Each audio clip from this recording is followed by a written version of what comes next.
ഒരു സാധാരണ സ്ത്രീയായിരുന്ന ഷീബ അമീർ എന്ന പേരിലുള്ള, നിങ്ങളെല്ലാം കേട്ട് കാണും, അവരാരംഭിച്ചതാണ്.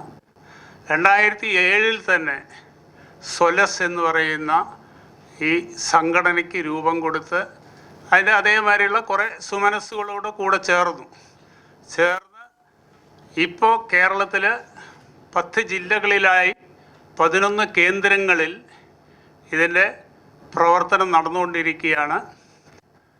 ഓരോ വർഷവും ഈ ഇൻക്രീസ് ആയിക്കൊണ്ടിരിക്കുകയാണ്. ഇതുവരെയായിട്ട് ഏകദേശം 7000 കുട്ടികൾക്ക് സഹായം എത്തിക്കാൻ സാധിച്ചു കേരളത്തിലുടനീളം. ഇപ്പോൾ തിരുവനന്തപുരത്താണെങ്കിൽ ഇതുവരെ 1400-ലധികം രോഗികൾക്ക് നമ്മൾ സപ്പോർട്ട് ചെയ്തു. ഇപ്പോഴും വളരെ നല്ല രീതിയിൽ കൊണ്ടുപോകുന്നു. 2019 തിരുവനന്തപുരത്ത് ഞങ്ങൾ ഈ കേന്ദ്രം ആരംഭിച്ചത്. പക്ഷെ കഴിഞ്ഞ ജൂൺ 27 മാത്രമാണ് സൊലസ് ഹോം എന്നുള്ള പേരിൽ നമ്മൾ കുമാരപുരത്ത് സെൻറ്റ് ജോർജ് ലൈനിൽ ഒരു കെട്ടിടം വാടകയ്ക്കെടുത്ത് അവിടെ ആരംഭിച്ചത്. അപ്പോൾ നിരന്തര ശ്രീചിത്രയിലേക്ക് അതേമാതിരി SAT RCC ആണ് മെയിനായിട്ട് രോഗികൾ വരുന്നത്. പിഞ്ചു കുഞ്ഞുങ്ങൾ നമ്മൾ കണ്ടു കഴിഞ്ഞാൽ തന്നെ നമുക്കത് മനസ്സിലാവും. പിഞ്ചു കുഞ്ഞുങ്ങളായിട്ട് ഈ അച്ഛനും അമ്മയ്ക്കും ജോലിക്ക് പോകാൻ നിവൃത്തിയില്ല. ചുരുങ്ങിയത് 6 മാസമെങ്കിലും ഇവിടെ താമസിച്ചേ പറ്റൂ.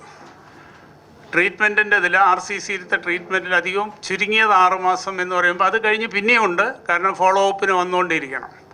അപ്പോൾ അവർക്ക് ഇവിടെയൊക്കെ താമസിക്കുമ്പോൾ ഭീമമായ വാടക കൊടുക്കേണ്ട ഒരു സ്ഥിതിവിശേഷമാണ്. അവർക്ക് നമ്മൾ പുറത്ത് ഇവിടെ താമസിക്കുന്നവർക്ക് എല്ലാം ഫ്രീ ആണ്. ഭക്ഷണം തൊട്ട് താമസം എല്ലാം ഫ്രീ. പുറത്ത് താമസിക്കുന്ന കുറേ പേരുണ്ട്. ഒരു 10-300-ലധികം പേര് പുറത്ത് താമസിക്കുന്നവരുണ്ട്.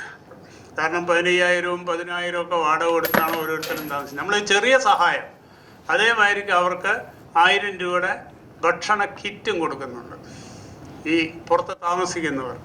അങ്ങനെ നമ്മൾ അവരെല്ലാം സപ്പോർട്ട് ചെയ്യുന്നു.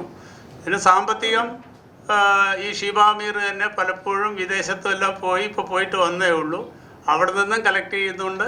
പിന്നെ നമ്മുടെ കേരളത്തിലുള്ള കുറേ സുമനസ്സുകൾ എത്തിക്കുന്നുണ്ട്. കാരണം നമുക്കിപ്പോൾ ഒരു 1000 രൂപയോ 2000 രൂപയോ കൊണ്ടുവന്നാൽ ഞങ്ങൾക്കതൊരു വലിയ സഹായമാണ്. ആ രീതിയിൽ ആൾക്കാരെ സഹായിക്കുന്നുണ്ട്. ഇപ്പം നാളെ ഞങ്ങളുടെ ഒരു പ്രോഗ്രാമുണ്ട്, സ്നേഹാർദ്രമായി എന്നാണ് അതിൻ്റെ പേര്. അത് നമ്മുടെ അസം മരക്കാർ ഹാളിൽ വെച്ചാണ് നടത്തുന്നത്.